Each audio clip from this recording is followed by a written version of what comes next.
You awaken, but not from sleep. You awaken from the dream that you have ever been awake.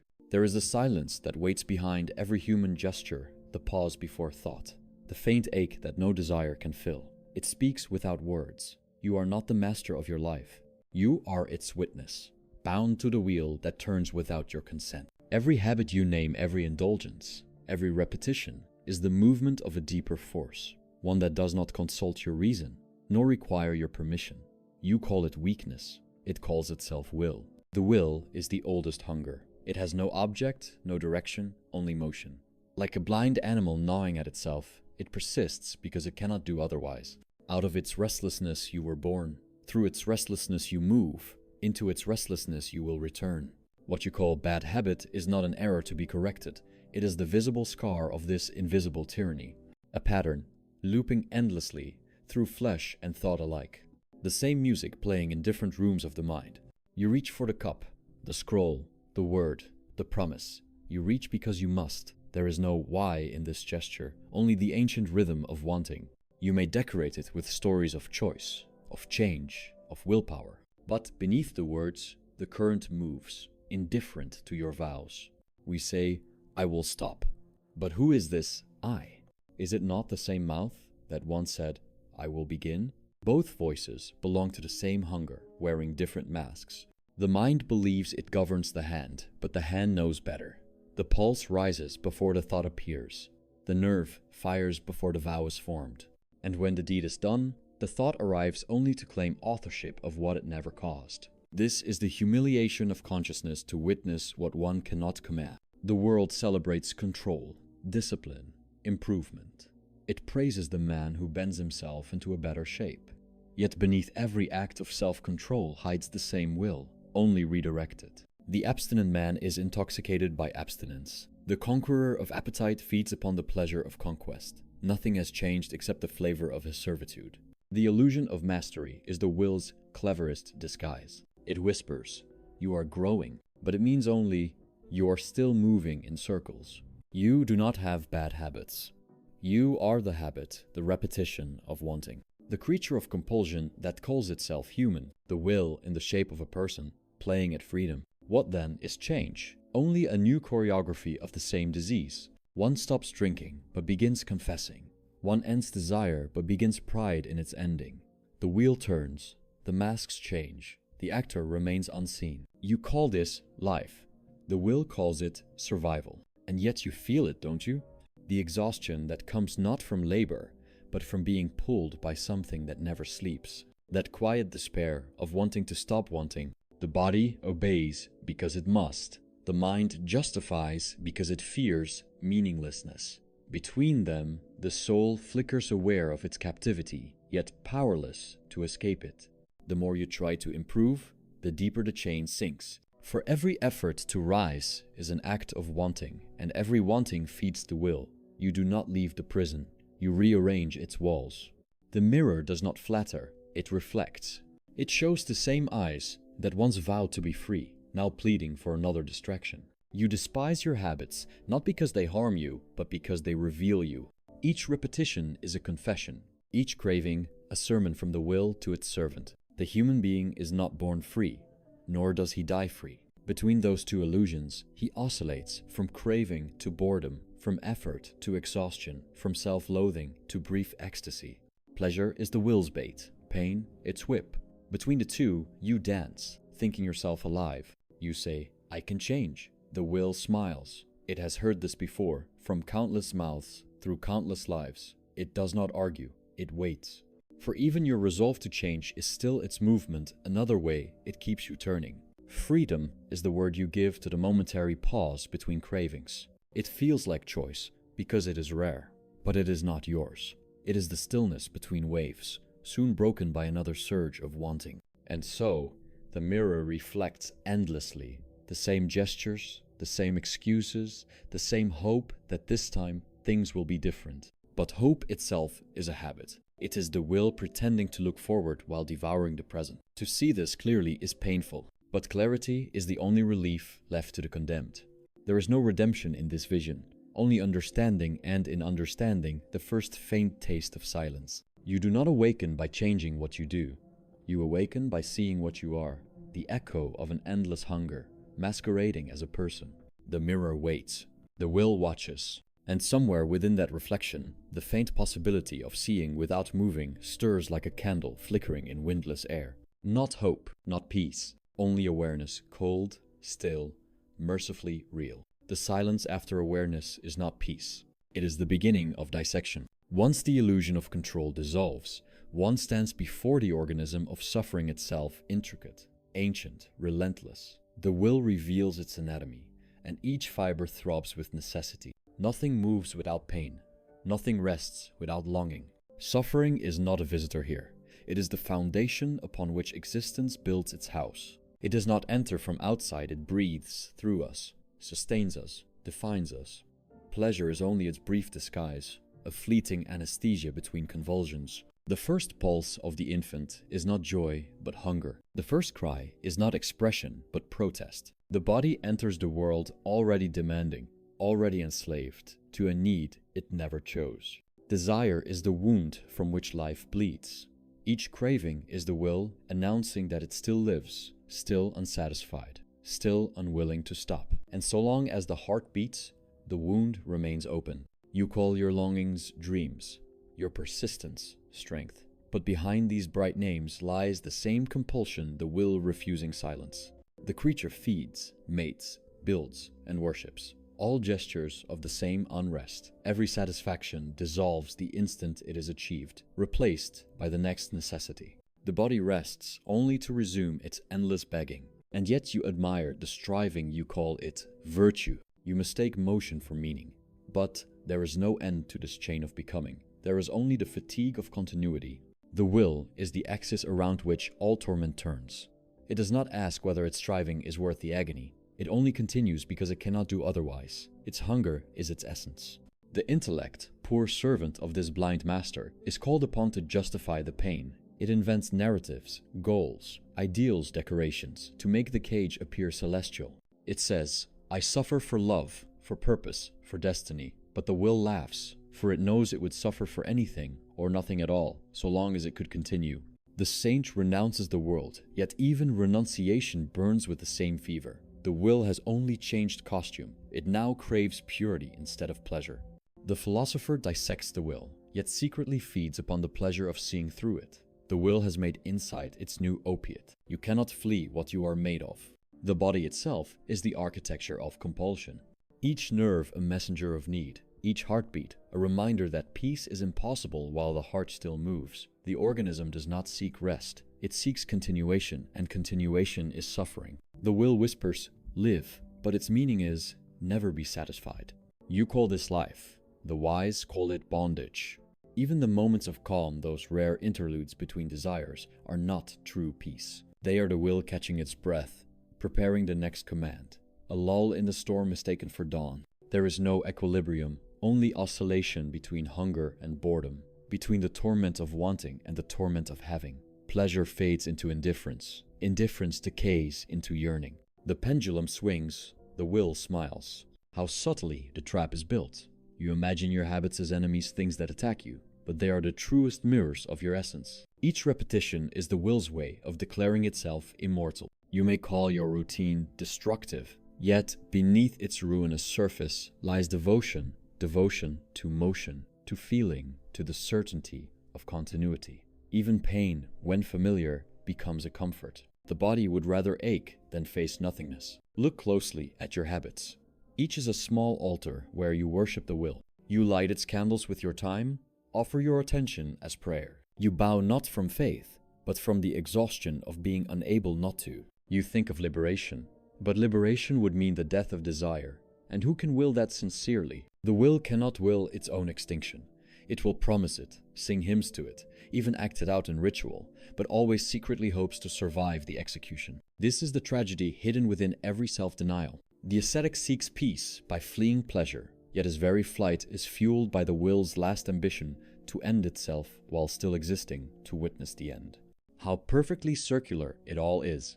The will devours itself, not out of virtue, but out of necessity. To understand suffering is to see the futility of cure. You cannot heal the condition of being alive. Every remedy is itself another symptom. The prayer, the discipline, the philosophy, each is the will's gesture of self-maintenance. Observe how even despair carries its own strange satisfaction. When one declares, "I am lost," the will whispers beneath, "At least I feel something." To feel nothing would be closer to freedom, but it terrifies the will more than death. It would rather burn than dissolve. All creation, all thought, all habit the smoke rising from the will's endless combustion. And yet, amidst the ashes, consciousness appears, not to end the fire, but to watch it. Perhaps this watching, this clear, unflinching gaze upon the mechanism is the first crack in the wheel's perfection. The will cannot tolerate witness without interference. It thrives on identification. To see it as object weakens its spell. So begins the faintest whisper of detachment. You see yourself crave, yet do not entirely become the craving. You feel the compulsion, yet something within observes rather than obeys. It is not freedom, not yet. It is merely space, a breath between the urge and the act. The will still moves, but not all of you moves with it. The slave glimpses the walls of the cell. This is the slow birth of awareness, through suffering, not redemption, but disidentification. You suffer, but you begin to understand why. And in that understanding, the suffering becomes transparent. What once felt like solid pain begins to flicker like shadow. You see through it, though you cannot yet escape it. And there, amid the ruins of endless desire, a strange calm begins to form, not pleasure, not hope, but the stillness of seeing clearly. The will still turns, but something no longer turns with it. The world is a stage built by blindness. Each creature walks upon it, believing the scene is real, yet every prop is fashioned from longing. Desire paints the backdrop, fear writes the script. The actors are countless, yet the author is one, the will. From birth, the curtain rises upon a world already moving. You enter mid-performance, handed a costume and a name, neither of which you chose. You repeat your lines as if they were yours, though they were whispered into you long before you could speak. The theater is vast mountains, empires, temples, markets, all variations of the same play. The will seeking itself through endless forms. Every face you meet is a reflection of that same hunger wearing a different mask. Love, rivalry, compassion, each a rearrangement of the same desire to persist. We call it society, but society is only the will made visible. Its rituals are compulsions shared by many. Its virtues are the names we give to collective habits. Its morality is the etiquette of survival. Watch the players. They bow, they barter, they beg for applause. Their gestures shimmer with purpose, yet beneath them the same machinery turns the will grinding onward, indifferent to the costumes it animates. Listen to their laughter. It rings hollow, an echo chasing itself through corridors of distraction. They say they seek happiness, but what they seek is forgetting a brief amnesia from the knowledge of what they are. The world is not addicted to pleasure. It is addicted to escape. Every pleasure is purchased with a deeper avoidance, a flight from the stillness that would expose the futility of all striving. And so the theater grows louder, more elaborate, more frantic. To silence it would be to reveal its emptiness. Look closely at celebration. You will see despair hidden in costume. Look closely at ambition. You will see fear wearing the mask of courage. Look closely at virtue. You will see vanity dressed as light. Each gesture of goodness is haunted by its shadow. Each declaration of love trembles with the wish to possess. The will infects even the noblest stage. And yet, the actors believe they are free. They mistake the applause for truth. They believe the play would end without them. The will smiles, unseen behind the curtain. It feeds upon the performance the joy, the grief, the exhaustion, every emotion a tribute to its vitality. What is called progress is only the theater changing scenery to distract the weary. When one illusion fades, another must be painted quickly before the audience glimpses the void behind the canvas. The will cannot endure emptiness. It must always be becoming. To stop would be to die. To die would be to cease desiring, and that is the one thing it cannot desire. Even the wise are caught upon this stage. They see through the play, yet remain bound to it. Their insight becomes another role, the philosopher, the saint, the poet of resignation. Each speaks of truth, yet their speaking sustains the very illusion they unveil. You may observe the spectacle and think yourself detached, but detachment can become its own intoxication. the pride of the observer, watching others drown. The will finds nourishment even there. Thus, the theater survives every revelation. It feeds upon enlightenment as easily as upon ignorance. The crowd changes, the script is rewritten, but the rhythm remains. Birth, striving, decay, and repetition, the same eternal performance beneath the shifting lights. The will's genius lies in its subtlety. It convinces each actor that their suffering serves a greater design, that their small torments are notes in a cosmic harmony. But harmony is a story told to make discord bearable. The orchestra never stops, it only changes tempo. The tragedy repeats itself, and the audience applauds because it fears silence more than pain. Sometimes, in rare stillness, a spectator awakens mid-scene. The dialogue falters, the colors drain from the set. The music becomes a faint hum, mechanical, endless. And the awakened one sees the machinery, pulleys, ropes, the smoke of false dawns. He realizes the splendor was only lighting. The laughter, only echo. The purpose, only noise. He tries to speak, but his words fall flat. They are part of the same script. To warn the others would be to perform again. So he falls silent, watching the play continue. His stillness becomes unbearable to those around him. They call it apathy or madness. But it is merely clarity stripped of illusion. The will still moves within him, but he no longer believes its lies. He feels hunger, but does not call it destiny. He feels sorrow, but no longer expects redemption. In this quiet seeing, a strange reversal begins. The world grows transparent, as though made of breath. Everything remains the same, yet its weight diminishes. The faces, the dramas, the victories, all seen as gestures in air. Not meaningless, but lighter, like ripples vanishing on still water. The theater continues. But for the one who sees, its music loses power. The will still hums beneath the stage, but the melody fades into background noise. He watches, but no longer acts. He breathes, but no longer clings. The watcher stands amidst the theater's fading lights.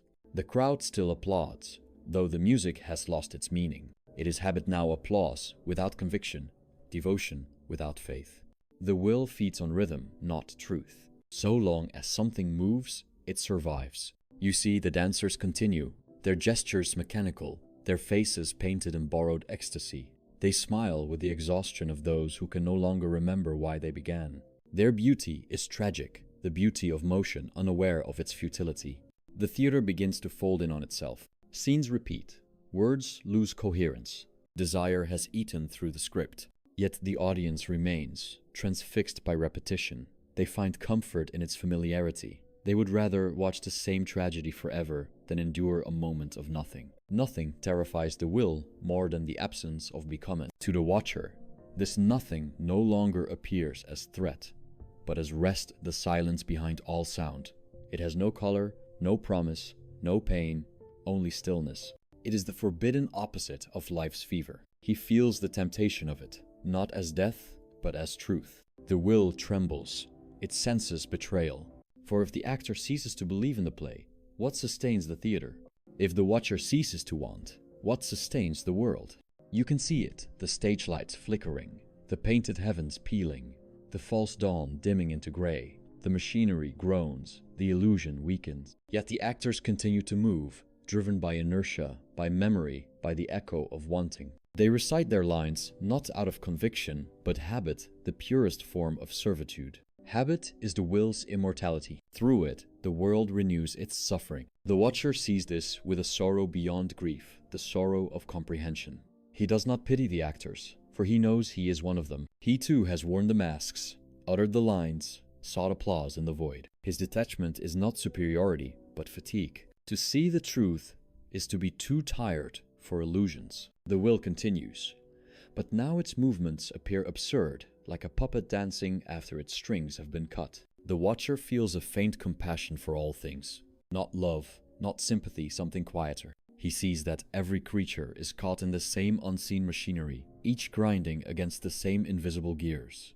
The murderer and the saint are both driven by the same hunger, only their masks differ. Each act of cruelty, each act of kindness, the will expressing itself through different postures. This understanding does not comfort.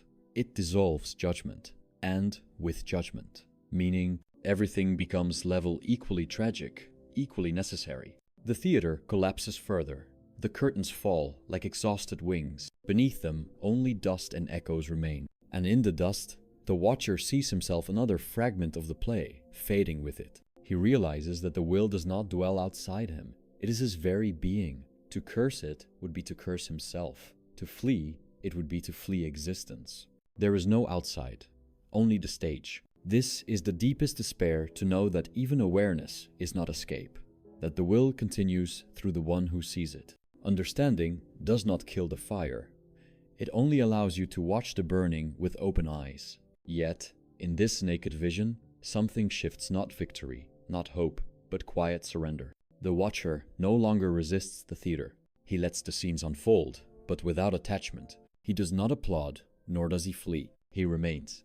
Still, this stillness is not numbness. It is the exhaustion beyond emotion, the silence after the last illusion dies. And in that silence, the theater's noise becomes distant, like waves breaking on a forgotten shore. The world moves, but the watcher is no longer moved. He watches without participating. He breathes without desiring. He exists without seeking meaning. This is not transcendence. It is clarity stripped of consolation, naked as truth itself. The will still murmurs beneath existence, but its voice no longer commands. It is background noise, the hum of an old machine continuing out of habit. And though the theater persists, its hold loosens, for it cannot enslave the one who no longer plays. He does not destroy the illusion, he simply stops believing in it. And what is illusion without belief? Nothing. The curtain falls, not with applause, but with a sigh. The audience dissolves into shadows. The watcher remains in the dim light, neither free nor bound, only aware. He has seen the world for what it is, the will's performance, endless and empty. And in that vision, a strange peace flickers. The peace not of fulfillment, but of surrender. The theater continues without him, but he, at last, has stopped acting. The breath thins. The stage, the crowd, the striving, all fade into one colorless hum. There is nothing left to watch, and yet watching continues. The will lies quiet, like an animal that has run until exhaustion replaces hunger. No revelation arrives, only the slow retreat of noise. Thought becomes pale, then transparent. You begin to see that even sorrow was a form of motion. Now there is only stillness, not the stillness of victory, but of evaporation. The self loosens its edges. What you once called I spreads through the air like mist. There is no boundary between what ends and what remains. The eyes that once searched now simply reflect. No one looks through them. They are windows without inhabitants. The heart beats, but it belongs to no one. The world breathes, but without witness. What endures is not peace, but absence, the gentle weightlessness of no longer needing. Desire falls away like ash from a burned page. The story has consumed itself. There is no redemption here, no promise beyond the silence. Only the quiet knowledge that nothing was ever truly separate. The will ends only when the one who wills is no more. And in that vanishing, the faintest trace of light, not born, not dying, simply is.